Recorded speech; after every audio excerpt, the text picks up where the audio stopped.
Number 1. 1. Brittany Lynn Locklear. After she got dressed and ate breakfast, Brittany was ready for the 150-yard walk down the driveway to her bus stop. As she did every morning, Connie kept an eye on her daughter through a window. She watched as Brittany, wearing green overalls with pink and white sneakers, skipped down the driveway swinging her purple backpack. When she reached the end of the driveway, she looked expectantly up the street, knowing her bus would be there at any minute. Connie stepped away from the window for a moment, and when she looked back, Brittany was gone. She assumed Brittany had gotten on the bus, just as she had every other morning. It wasn't until she heard screaming coming from a neighbor that she realized something was wrong. It was 7:02 a.m., and her world as she knew it was over. Neighbors told law enforcement officers that a pickup had slammed on the brakes and wheeled into the driveway at 202, Three Guys Lane near the Bullmore community. A man got out of the driver's side, grabbed Brittany and sped away with the child in the truck, the eyewitnesses said. In the days after Brittany's abduction, neighbors said it was a white man in a brown pickup truck. But authorities later acknowledged that they were unsure of the color of the pickup or other details. Brittany would never be seen alive again. On Jan. 8, the day after her disappearance, a search party found Brittany's naked body in a drainage ditch off Ryan McBride Road, about 3 miles from the family home. She had been raped, and she had drowned in the roadside ditch, authorities said. 21 years later, this parent's nightmare remains unsolved. No one has been arrested and convicted in the girl's kidnapping, rape and murder. It's hard, the 49-year-old Locklear Chavis said earlier this month. You never can get no justice until whoever done it is brought to trial. Before I die, I hope it does go to trial. She said she thinks about her daughter every day, all the time. The neighbors who witnessed Brittany's abduction about 7 a.m. reported that the child did not resist her kidnapper. By 8:30 that morning, every deputy in Hope County was on the road searching for the child, published accounts said. Her backpack, overalls and shoes were found 2 miles away later that day on Ryan McBride Road. I'm scared somebody killed her, her mother said to a Fayetteville Observer reporter as she waited at the sheriff's office at the time. You always hear it in the news, and you never think it'll hit home, but it has. The day after her daughter's body was found, Locklear Chavis told an Observer reporter that she and her husband had just been saved by a preacher so they could someday join Brittany in heaven. This case is still ongoing, Hope County Sheriff Hubert Peterkin said December 17. It doesn't feel cold to me because of what we've been doing. Peterkin declined to go into specifics. He would not talk about any possible new leads or if detectives have a suspect. I don't want to say anything. If anyone knew the things we knew or things we've done or going to be doing, he said, you'd be surprised. We don't want the attention.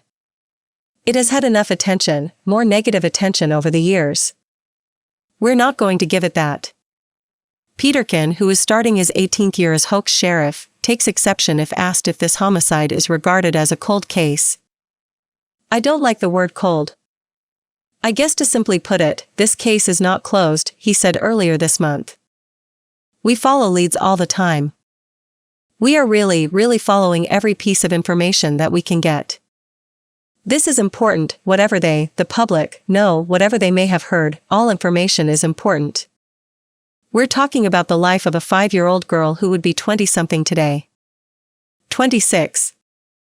A life that would have been beautiful based on things I heard about her when she was a child. I'm the third sheriff that has had it, Peterkin said of the case. What happened before doesn't matter. That case is just as important to my staff and me as if it happened yesterday. It is still a tremendous weight to carry with it not being solved. That's why I'm adamant about getting it solved. Others have made promises about solving the case, including former Hope County Sheriffs Wayne Bird and Jim Davis. Peterkin lists the Brittany Locklear murder among the county's most important unsolved crimes. We solve most of our homicides here, the sheriff said. Absolutely, it was probably one of the biggest unsolved murders in Hope County because it involves a child. This one was worse.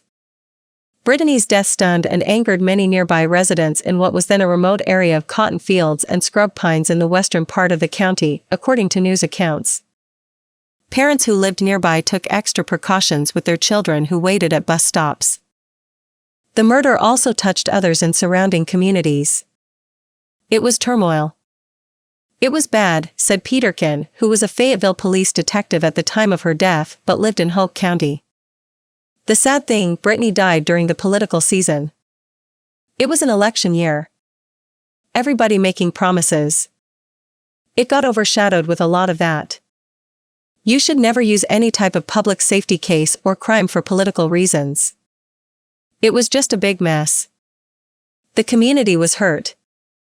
Brittany was Native American, he said, but the black community, the white community, everybody was sad. Brittany was a kindergartner at West Hoke Elementary School. Teachers and classmates called her Little Brittany because she was the school's smallest and youngest child, the Observer reported in a story Jan. 10, 1998. Assistant Principal Irish Pickett told the newspaper that Brittany stood out because she was so short, the height of a typical 3-year-old, and she hugged just about everybody. Brittany, her mother said this month, liked going to church and to school. She was different from other kids, Locklear Chavis said. At 2, she would go in a store and buy her own body spray and stuff like that. Brittany was walking and talking at her first birthday party. She was a very unique child. On the Friday after her body was found, West Hoke Elementary lowered its flags to half-staff to mourn Brittany's death. Pickett said students wanted to know why the girl was killed, a question for which no one had an answer. That question lingers to this day. She should have been a pilot like she wanted to, her mother said. She said one day, I'm going to be driving one of them, airplanes, riding in the sky. After she went missing, hundreds of people came out to search for Brittany. County, state and federal law officers and agents set up roadblocks. Byrd, who was Hoke County Sheriff at the time, issued a warning, anyone with a brown truck would be stopped and questioned. His office was flooded with tips. It left the community traumatized, Peterkin recalled. You wondered when this guy would strike again. Was your child in danger? Early on, news accounts reported, investigators with the NC State Bureau of Investigation fielded hundreds of calls on a daily basis. But they lacked the manpower and equipment to handle all those leads. Investigators followed leads and tracked tips full-time for about a year before gradually returning to their routine assignments. 13 years ago, Jay Tilley, an agent for the SBI, told Raleigh NBC station WRAL that some of the tips that were called and slipped through because investigators were so overwhelmed early on in the case. One thing I always learned as an investigator, Peterkin said, anytime there is a murder, it is critical what is done the first 48 hours of that. When it comes to a homicide, there are things you must do and must not do. Locklear Chavis said she did not like the way the case was handled in the beginning. In 2009, Peterkin announced that the sheriff's office was starting over with the case. That's why we came in and said, enough of the guessing, reading. Let's start over. We went to work, he said December 17th, and it gave us a better visual of what we're dealing with. It would mean so much, when I think about it, Peterkin replied when asked how important it is for the department to solve the murder. Even though it didn't happen under my administration, it makes me tear up. It hurts. I can only imagine what it would do for the family and the community. This community still holds this case close to its heart. It's always good for them to know we're working it. Months went by and still there were no arrests in the case. People in Hoke County were still frightened about the possibility of a killer on the loose, and they struggled to understand why police were unable to solve the case. For some, fear turned to frustration. Brittany and her family were Native American, and some people claimed police were slacking off on the case because the victim was a minority. The investigators insisted race had nothing to do with it, they were working as hard as they could to identify the killer. They had followed up on nearly 2,000 tips, had interviewed every child molester and sex offender in a 50-mile radius and searched countless brown pickup trucks. There simply wasn't enough information to zero in on any one suspect. Months turned to years. There were several times when police thought they had finally caught the killer, but eventually all of their suspects were ruled out using DNA evidence. They are still hopeful that the case will be solved, but they need help from the public. Investigators believe there are people out there with the information they need to finally make an arrest. There is a reward being offered for information leading to the arrest and conviction of the person responsible for this crime. If you have any information, please call the North Carolina State Bureau of Investigation at 1-800-334-3000. Number 2. Young mother Monica Faye Pritchett Rollins, 23, loved her children dearly and was excited for the arrival of her third child, a boy to be named Shane. Rollins was a busy mom, balancing a full-time job and raising her two sons, Dalton, 6, and Aaron, 2. She had worked at a daycare called Kitty Castle Incorporated until July 2002, when she accepted a higher-paying job at ITC Delta.com. Rollins and her children's father, Jeremy Rollins, divorced, but he saw the children every other weekend. Family members described Rollins as an easygoing, loving mother who was always smiling and good with kids. When nobody had heard from her, a family member drove to Rollins' mobile home on Sugar Hill Road on Monday, September 16, 2002, and walked straight into a living nightmare. Rollins and Dalton were dead while Aaron was unharmed, hiding in a closet. News reports at the time state the mother and son were stabbed to death. However, law enforcement officials remain tight-lipped on the cause of death and other details, indicating it is information only the killer would know. Authorities collected evidence at the crime scene, saying they have potential DNA. They have questioned numerous people, but nothing has led them to a motive or killer. Monica was in the third trimester of her pregnancy and partially delivered from the trauma. The baby was deceased. Police believe Rollins and her son were killed sometime over the previous weekend. Monica's father, Donald Pritchett, last saw his daughter and grandkids on Friday, September 13, 2002, when they visited him. He was excited about the visit because he, his wife, and Rollins intended to give Dalton the long-awaited gift of a foal the boy had named Mojave. The family left his residence around 8:30 p.m. after an evening filled with horse riding, food, and a movie. He never saw Rollins and Dalton alive again. Police have said very little about the case in the nearly 20 years since the murders occurred. It is unclear where Jeremy Rollins was at the time of the murders or whether he was ever considered a suspect. Police never arrested anyone in the double murder. The crime terrified the community, and members started upping security measures on their homes and kept their kids inside. Police have never stopped investigating the murders. In 2014, Heflin Police Chief A.J. Benefield contacted the Attorney General's office's cold case unit, and the two agencies are working on the case together. Benefield was an officer at the time of the murders. He and his partner responded to the 911 call. He told AL.com in 2014, "So really, there's 3 victims," Benefield said. "It was the worst crime scene I've ever seen. Not a day goes by that we aren't talking about this or working on it in some way. It's very near to our hearts." WBRC reported that Benefield hinted in 2015 that they were looking at something that they've actually known about since 2002. He did not elaborate further. Authorities periodically post on social media for information on the case. Jeremy Rollins remarried in 2011 and has twin daughters with his wife. Aaron Rollins graduated high school in 2018 and is now in his early 20s. The family still resides in Heflin. Anyone with information is urged to call the Heflin Police Department at 256-463-2291. Number 3. On August 13, 1995, 6-year-old Rosa Tapia and her 4-year-old brother were sleeping in her bed together. At 2 a.m., their mother went to check on them and saw them sleeping. The room was located in the family's basement apartment in Salt Lake City, Utah. About 4 hours later at 5:45 a.m., Rosie was found to be missing. Her bedroom window screen was removed and someone entered the room and kidnapped the girl. Police were notified and a search was initiated. It's believed she was kidnapped between 2:30 and 5:30 a.m. Her brother stated that there was a man with a beard in their room. He didn't know who it was and he told him to go back to sleep. A possible second person of interest in the murder of Rosa Tapia was named. However, it's unofficial. The person was identified by a Tapia family member in a second photo lineup conducted by their private investigator. Wednesday, the same pictures were presented to another witness who identified a different person but who is also known to the Tapia family. In 1995, the 6-year-old was kidnapped from her home at an apartment complex in Salt Lake City's west side.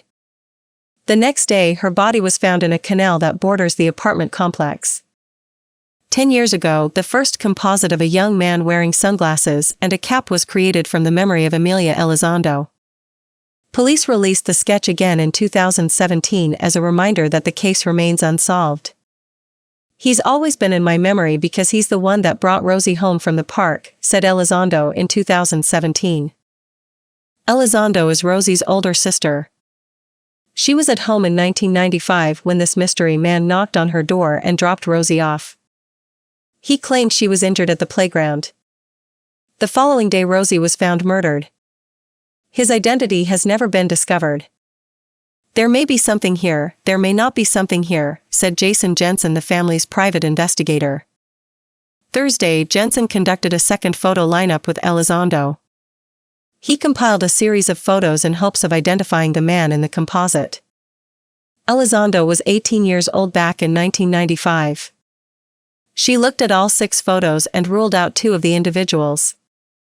She identified 2 people who were relatives of friends but added it was neither of the 2 men. She finally pointed to 2 individuals. But one of the men was her own uncle who was in Denver at the time of the abduction. She admitted she didn't recognize that it was her uncle.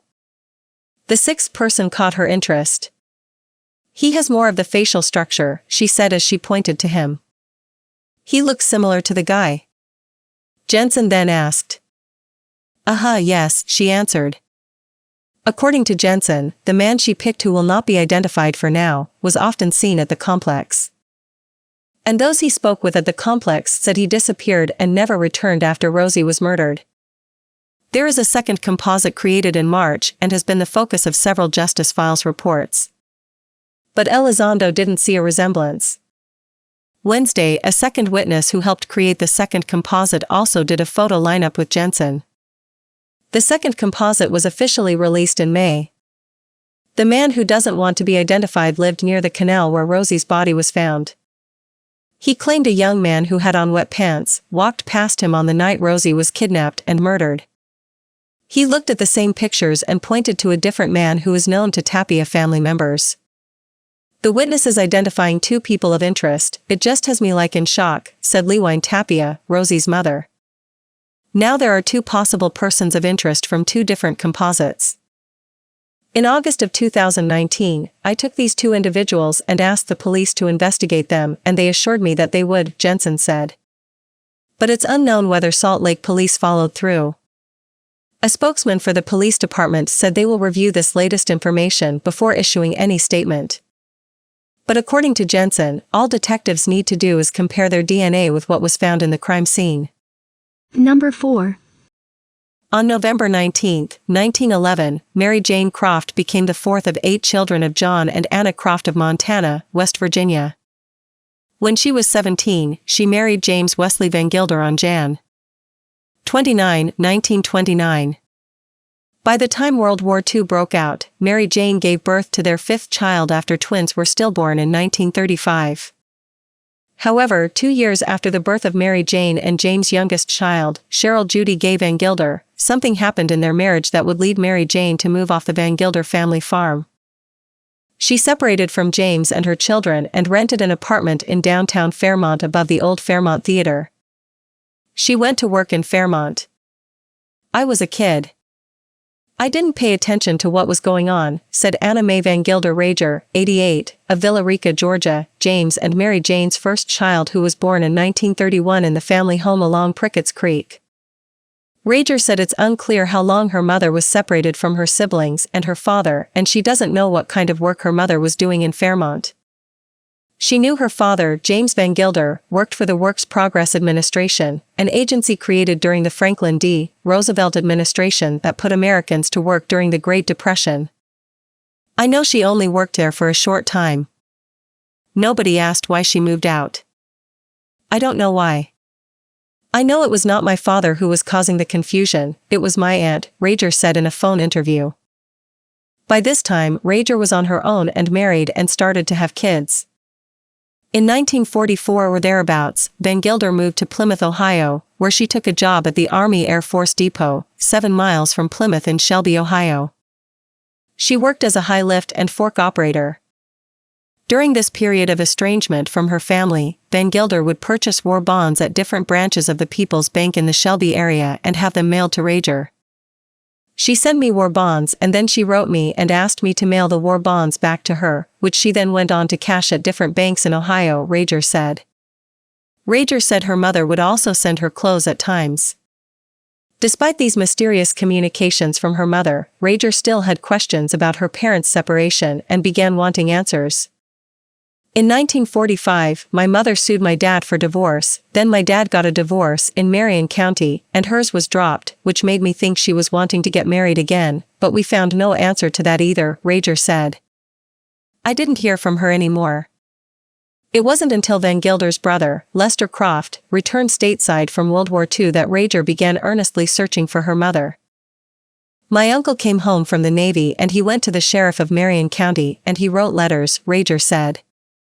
In a letter dated December 27, 1949, Marion County Sheriff James D. Kane wrote the police chief in Plymouth, Ohio, describing Vangilder as being 37 years old, weighing 165 pounds and 5 feet, 5 inches tall. Kane asked the police chief to contact the Army Air Force Depot in hopes of giving Vangilder's family peace of mind. They had tried to locate her but with no success, Kane wrote. Would you have the aircraft plants at Plymouth check their employee list and see when this person left their employee sick or any information concerning her?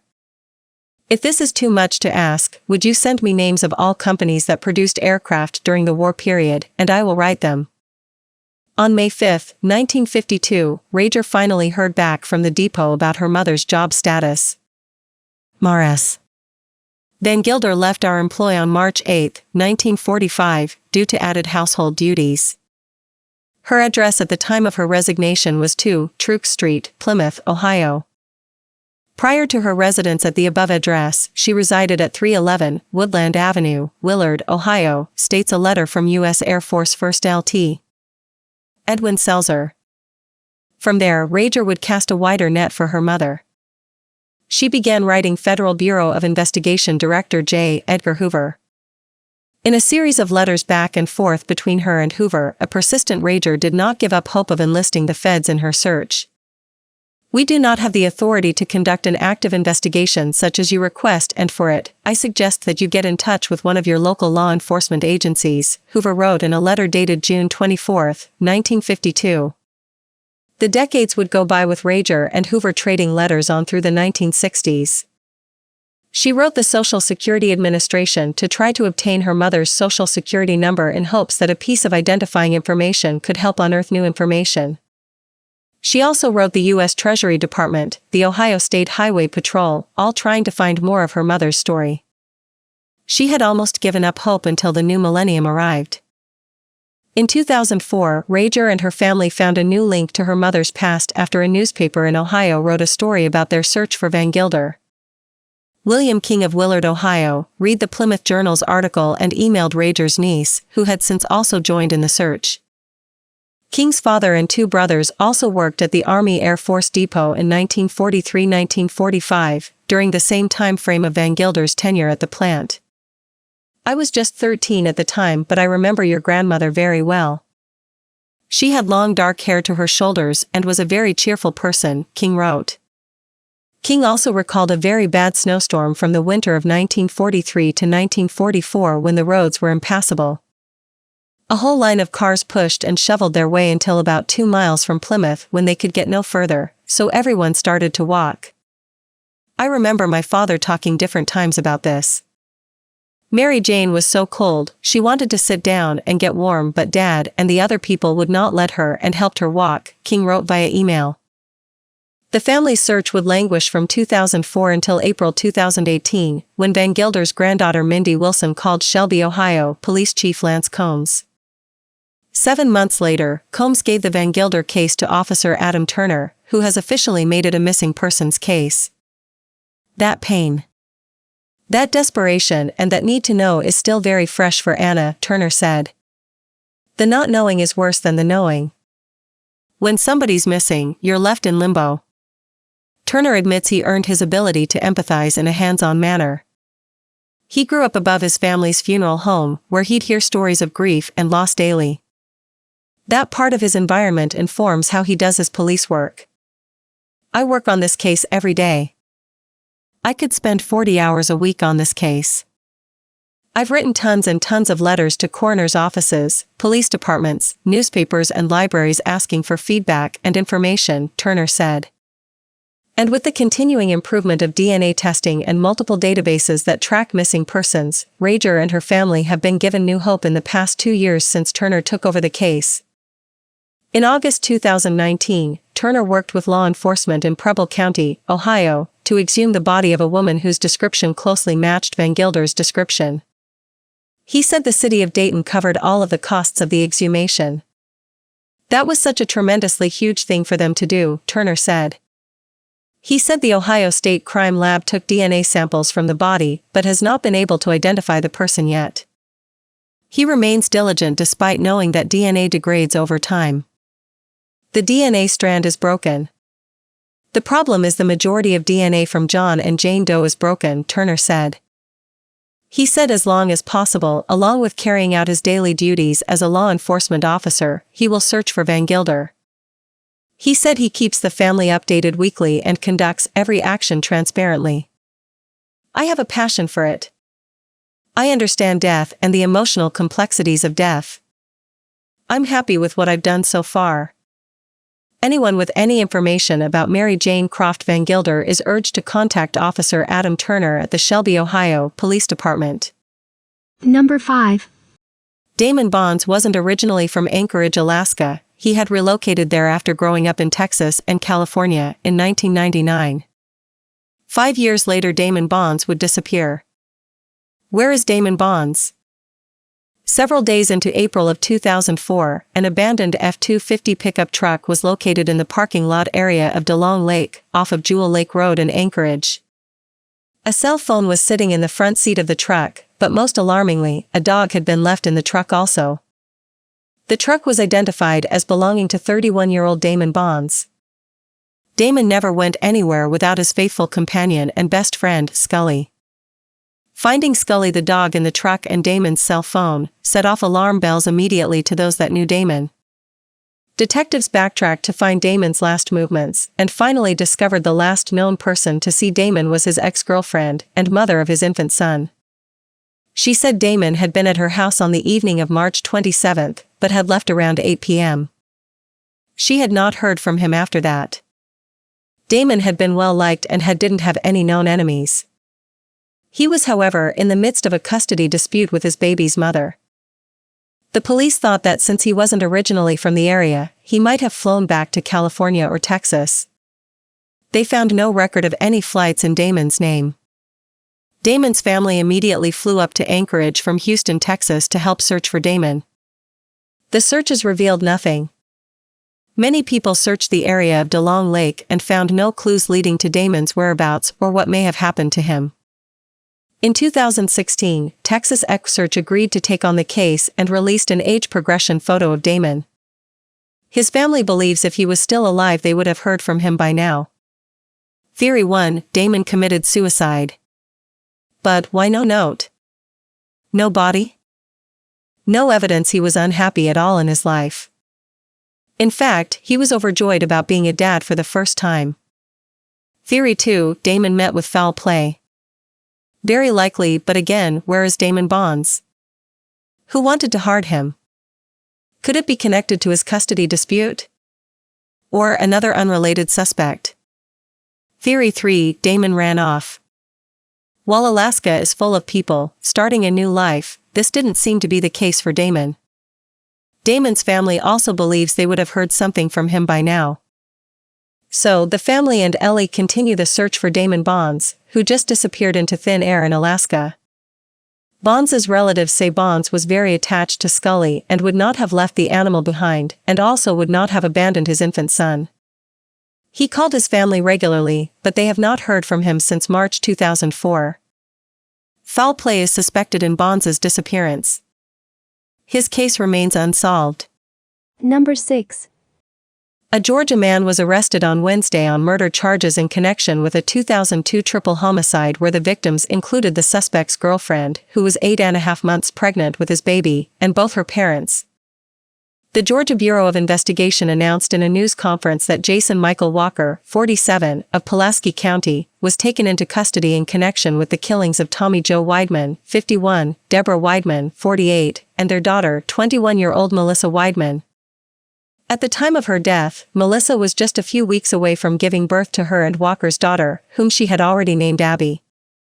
Jason Michael Walker, 47, was arrested Wednesday and charged with murder, feticide, aggravated assault, and arson, according to the release. Walker was reportedly the biological father of the unborn child Melissa Wideman was carrying at the time of her death. The case dates to the start of spring in 2002. According to investigators, the Turner County Fire Department and the local sheriff's office responded to a house fire in the city of Rebecca, Georgia, population 187, in the early morning hours on March 22. A truck driver passing by the house on State Highway 112 called to report the fire, officials said. When law enforcement and first responders arrived, the Georgia Bureau of Investigation said they discovered 3 bodies, including a pregnant woman. Thomas Joseph Tommy Joe Wideman was 51 and his wife Deborah Wheeler Wideman was 48. Their daughter Melissa Wideman was 20. She was reportedly 8.5 months pregnant at the time. The medical examiner's office later determined all 3 died from gunshot wounds before the fire started. Someone reportedly saw Walker leave the house around the time the alleged murders occurred, but it took them years to come forward. In the weeks that followed, investigators collected evidence, conducted crime lab analysis and interviewed witnesses until all leads were exhausted, according to Wednesday's release. This initial investigation developed possible suspects in the murders, however, no persons were charged at that time, officials said. The case was reassigned in 2014, and new investigators with the Georgia Bureau of Investigation and Turner County Law Enforcement began looking at old evidence and interviewing witnesses again. While the case was actively being investigated, a new witness contacted law enforcement, officials said. The witness identified a white male leaving the scene of the Wideman residence during the time frame in which the murders occurred. This new information corroborated the evidence obtained during the initial investigation and the follow-up investigation conducted by the GBI and Turner County Sheriff's Office. Investigators brought the new information to the district attorney, who signed off on law enforcement presenting it to a grand jury on December 1. A true bill of indictment was subsequently returned against Walker. Walker, who lives about an hour south of Macon in Pulaski County, was arrested Wednesday, according to the release. He's being held in the Turner County Jail, and the case has been turned over to the DA's office. Anyone with additional information is encouraged to contact the Georgia Bureau of Investigation Region 13 office at 478-987-4545, the Turner County Sheriff's Office at 229-567-2401, or the Tifton Judicial Circuit District Attorney's Office at 229-386-7900.